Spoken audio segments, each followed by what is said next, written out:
दोस्तों स्वागत है आप सभी का बिहार समाचार में। दोस्तों आज के इस वीडियो में हम बिहार के टॉप बड़ी न्यूज को देखेंगे। दोस्तों वीडियो में आगे बढ़ने से पहले आप सभी से अनुरोध है कि आप इस वीडियो को एक प्यारा लाइक जरूर कर दें और साथ ही हमें नीचे कमेंट करके जरूर बताएं कि आप बिहार के किस जिले में रहते हैं। तो चलिए शुरुआत करते हैं आज की पहली और बड़ी खबर से।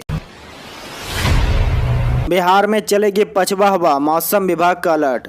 राजधानी पटना सहित बिहार के अधिकांश जिलों में सोमवार से झोंके के साथ 20 से 30 किलोमीटर प्रति घंटे की रफ्तार से पछुआ हवा चलेगी। मौसम विभाग के विश्लेषण के अनुसार अगले 3 दिन के दौरान राज्य के अनेक स्थानों पर दिन में सतही हवा की गति 10 से 15 किलोमीटर प्रति घंटा रहने का पूर्वानुमान है। वहीं बीच बीच में पछुआ के झोंके भी आएंगे जिसकी रफ्तार अधिक होगी। वहीं मौसम विभाग के अनुसार अगले 5 दिनों के दौरान अधिकतम तापमान में कोई विशेष बदलाव होने का पूर्वानुमान नहीं है। मई में पहली बार रविवार को बक्सर और खगड़िया में उष्ण लहर यानी कि लू चली। पटना सहित प्रदेश के अधिकांश जिलों के अधिकतम तापमान में रविवार को वृद्धि दर्ज की गई। प्रदेश का सबसे गर्म जिला बक्सर रहा, जहां का अधिकतम तापमान 43.2 डिग्री सेल्सियस रहा।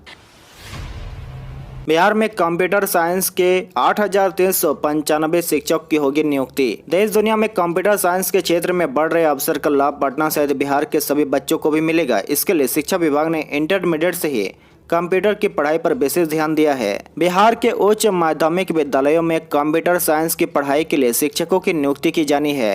राज्य स्तर पर उच्च माध्यमिक विद्यालय के लिए 8,395 शिक्षक की नियुक्ति नए नियमावली के तहत बीपीएससी के माध्यम से होनी है। विभागीय अधिकारियों का कहना है कि सभी विद्यालयों में कंप्यूटर साइंस के शिक्षक की नियुक्ति के बाद बच्चों को काफी सुविधा होगी। बाबा बागेश्वर पंडित धीरेन्द्र शास्त्री की कथा में सीएम और डिप्टी सीएम को आमंत्रण। बाबा बागेश्वर की कथा में शामिल होने को लेकर बिहार के मुख्यमंत्री नीतीश कुमार और उप मुख्यमंत्री तेजस्वी यादव को निमंत्रण भेजा गया है। इन दोनों को बागेश्वर धाम के पंडित धीरेन्द्र शास्त्री की हनुमत कथा में शामिल होने का निमंत्रण दिया गया है। हालांकि नीतीश और तेजस्वी इस कार्यक्रम में शामिल होंगे या नहीं, इसकी फिलहाल कोई आधिकारिक जानकारी नहीं साझा की गई है। दरअसल पटना से सटे नौबतपुर के तरेल पाली में 13 मई से लेकर 17 मई तक बागेश्वर धाम के पंडित धीरेन्द्र शास्त्री की तरफ से हनुमान कथा होने वाली है। इसको लेकर बिहार में जमकर राजनीति हो रही है। बाबा बागेश्वर के इस कथा वाचन कार्यक्रम का राजद की तरफ से एक सुर में विरोध किया जा रहा है। राजद के कई मंत्री और नेता की तरफ से यह कहा जा रहा है कि वो किसी बाबा को नहीं जानते हैं। कुछ लोगों की तरफ से सीधे तौर पर धमकी भी दी जा रही है। वहीं इसी बीच बाबा बागेश्वर कार्यक्रम के आयोजक की तरफ से सीएम और उप मुख्यमंत्री को निमंत्रण भी दिया गया है। वहीं 15 मई को बाबा धीरेन्द्र शास्त्री लोगों के मन के सवाल का जवाब देंगे। भीड़ में से किसी को भी बुलाकर वो उसके मन में चल रही समस्या और उसके समाधान पर बात करेंगे। वहीं इस प्रोग्राम में 14 मई को इस कार्यक्रम में बीजेपी सांसद मनोज तिवारी भी शामिल होंगे।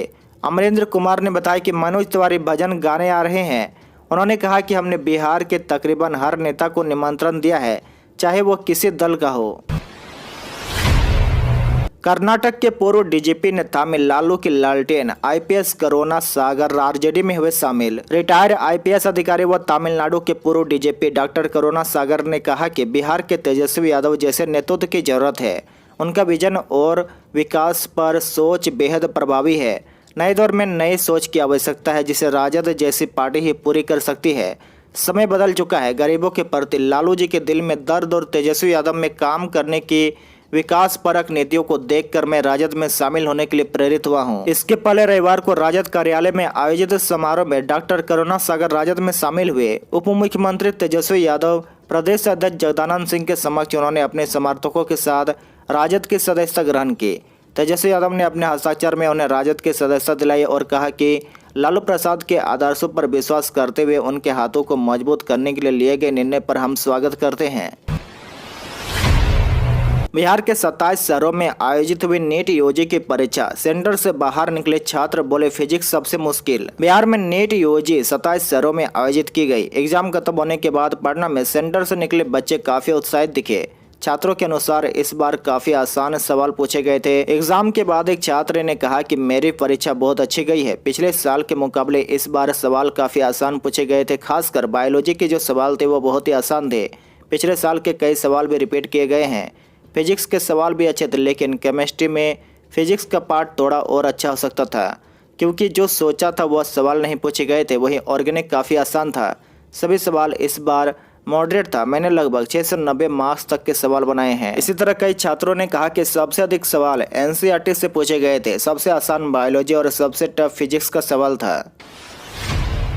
यूट्यूबर मनीष कश्यप की याचिका पर सुप्रीम कोर्ट में सुनवाई होगी आज। तमिलनाडु में प्रवासी मजदूरों पर हमले किए जाने के फर्जी वीडियो का कथित तौर पर प्रसार करने को लेकर जेल भेजे गए यूट्यूबर मनीष कश्यप की एक याचिका पर उच्चतम न्यायालय में आज सुनवाई होनी है। बता दें कि मनीष कश्यप के खिलाफ राष्ट्रीय सुरक्षा कानून के तहत मामला दर्ज किया गया था।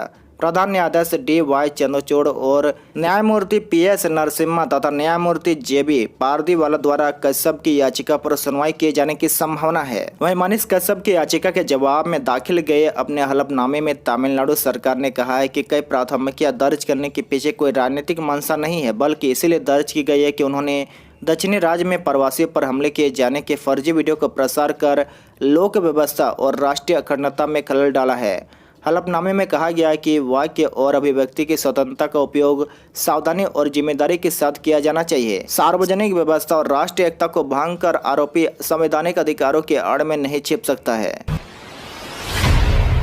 केंद्र सरकार पर बरसे तेजस्वी, कहा आज से देश में अघोषित आपातकाल लागू, संविधान से छेड़छाड़। बिहार के डिप्टी CM तेजस्वी यादव ने कहा कि आज देश में अघोषित आपातकाल लागू है। लोकतंत्र का माखौल उड़ाया जा रहा है, संविधान के साथ छेड़छाड़ की जा रही है।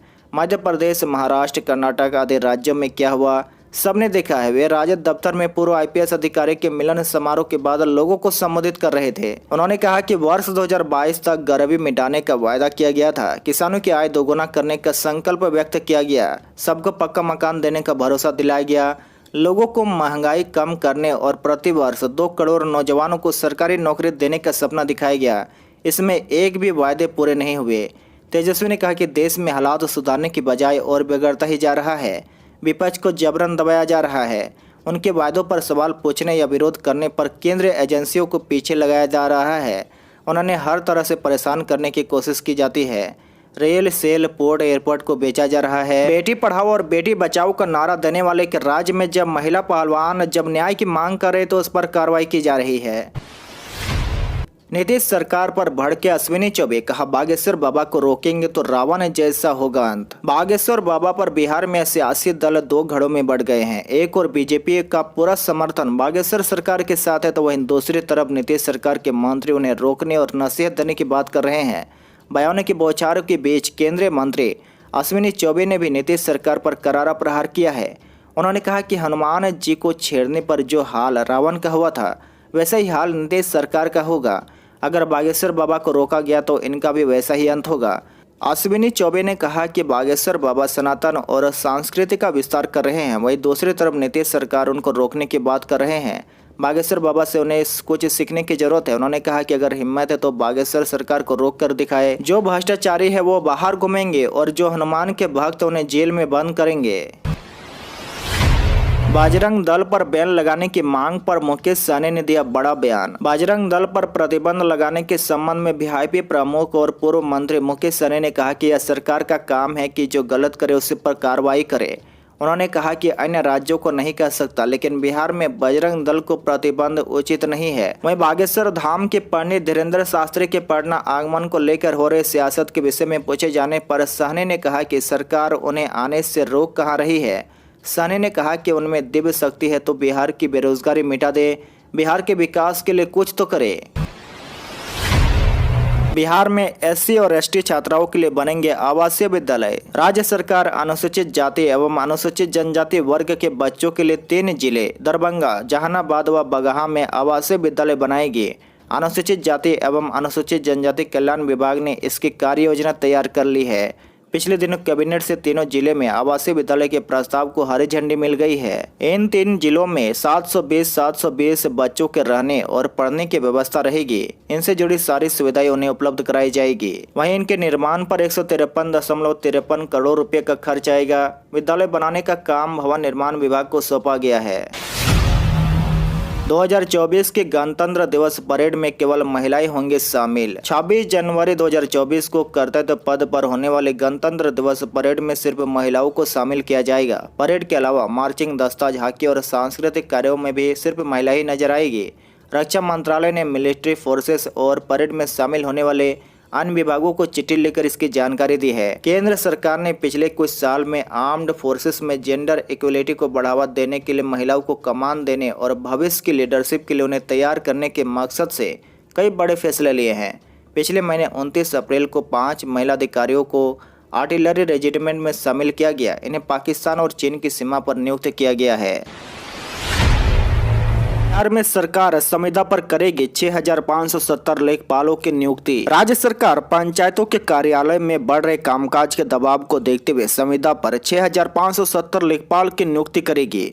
पंचायती राज विभाग ने नियुक्ति प्रक्रिया तेज कर दी है। प्रत्येक ग्राम पंचायत में एक, पंचायत समिति में एक और जिला परिषद कार्यालय में 2-2 लेखपाल की तैनाती की जाएगी। आपकी जानकारी के लिए बता दें कि वर्तमान में मुख्यमंत्री ग्रामीण पेयजल निश्चय योजना, मुख्यमंत्री ग्रामीण गली गली पक्कीकरण निश्चय योजना, पंचायत सरकार भवन, सोलर स्ट्रीट लाइट योजना, जल जीवन हरियाली मिशन के तहत कुआं का जीर्णोद्धार और ठोस एवं तरल कचरा प्रबंधन जैसी कई योजनाओं का कार्यान्वयन पंचायती राज विभाग कर रहा है। वहीं वर्तमान में पंचायत स्तर पर एक पंचायत सचिव, एक कार्यपालक सहायक और 4 पंचायत पर एक लेखपाल IT सहायक उपलब्ध है। ऐसे में त्रिस्तरीय पंचायतों के काम के दबाव को देखते हुए सरकार ने 6,570 लेखपाल की नियुक्ति की पहल की है। देखिए, शासन के द्वारा प्राविधान के तहत लेखपाल IT सहायक की न्यूनतम शैक्षणिक योग्यता B.Com होगी। साथ ही M.Com करने वाले अभ्यर्थियों को 20 अंकों का बोनस दिया जाएगा। चयनित कर्मियों को 3 माह में कंप्यूटर दक्षता प्राप्त करनी होगी।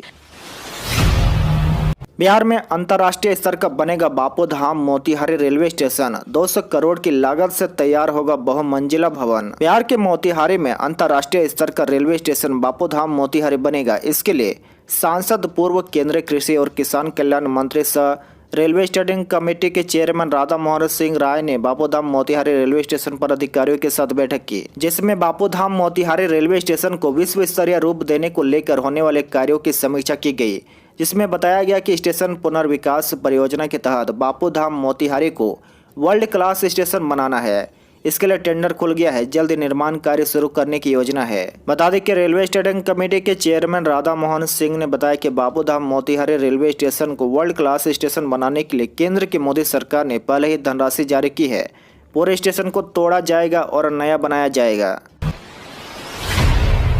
नई शिक्षक नियमावली के खिलाफ नीतीश सरकार को चेतावनी। 13 और 14 मई को सभी मंत्रियों के आवास का होगा घेराव। नई शिक्षक नियमावली का विरोध कर रहे बिहार शिक्षक संघर्ष मोर्चा ने नीतीश सरकार को चेतावनी दी है कि वो 13 और 14 मई को राज्य के सभी मंत्रियों के आवास का घेराव करेंगे। बिहार शिक्षक संघर्ष मोर्चा की शुक्रवार को हुई बैठक में नई शिक्षक नियमावली 2023 को विवादित बताया गया है। संघ ने कहा है कि उन्हें बिना किसी परीक्षा के राज्य कर्मी का दर्जा दिया जाए। अगर नीतीश सरकार ने ऐसा नहीं किया तो वे आंदोलन को और तेज करेंगे।